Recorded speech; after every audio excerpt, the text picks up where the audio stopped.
디스크랑 협착증이라는 게 꼭 한 군데만 생기지는 않거든요. 보통 그 분절에서 디스크랑 협착증이 있었을 때 눌리는 신경 부위가 있는데 그 신경 부위가 눌리는 거에 따라서 발생하는 통증 부위가 있습니다. 그래서 일치를 하면은 그쪽 부위를 이제 치료를 하는 거지 전체적으로 다 수술하거나 다 치료를 하지는 않습니다. 척추 통증에서 해방을 외치는 척추만세 TV.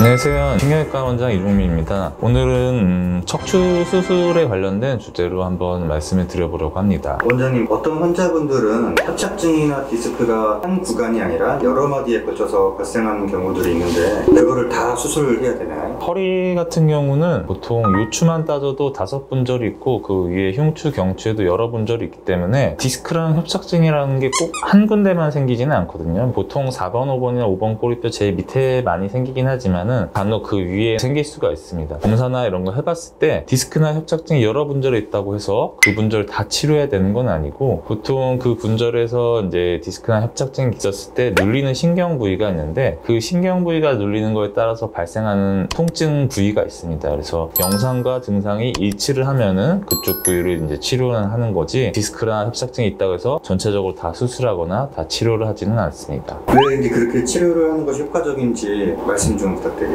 말씀드렸다시피 영상에서 디스크나 협착증이 상당 부분 있더라고 하더라도 환자분이 그쪽 부분에서 통증이 발생하지 않는 경우가 있거든요. 이런 경우 영상만 보고 치료를 해도 환자분이 증상에 변화가 없는 경우가 굉장히 많이 있습니다. 그래서 가장 중요한 거는 이제 환자분 증상과 영상이 일치하는 경우에 치료를 해야지 치료의 성공률이 높기 때문에 그렇게 하는 거고, 그리고 이제 여러 분절에 이제 협착증이나 디스크가 있고 증상이 전반적으로 다 있다고 하더라도 그 분절을 다 수술을 하게 되면은 구조적인 변화가 너무 크게 일어나기 때문에 수술을 함으로써 얻는 부분과 잃는 부분이 있는데, 이런 다분절 수술을 하게 되면 이제 잃는 부분이 보통 많기 때문에 득과실을 따져봤을 때 가장 심한 부위와 그리고 증상에 가장 직접적인 영향을 주는 부위만 최소적으로 수술을 하는 게 훨씬 더 도움이 되는 경우가 많이 있습니다. 네, 마지막으로 여러 마디에 걸쳐서 척추 질환이 있는 환자분들에게 한 말씀 부탁드리겠습니다. 네, 이제 여러 마디에 협착증이나 디스크가 심하게 있으신 분들이 증상도 더 심하시고 그리고 오랫동안 고생하신 경우가 많이 있는데 참다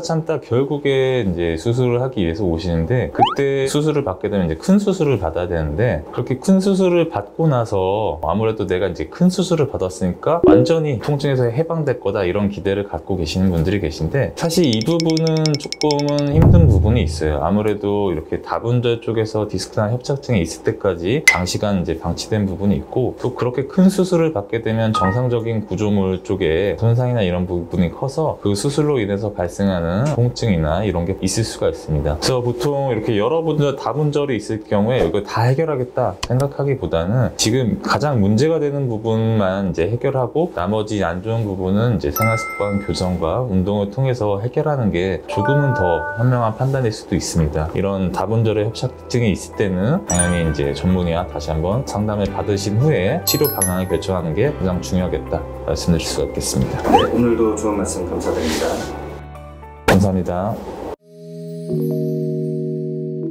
척추 통증에서 해방을 외치는 척추만세 TV.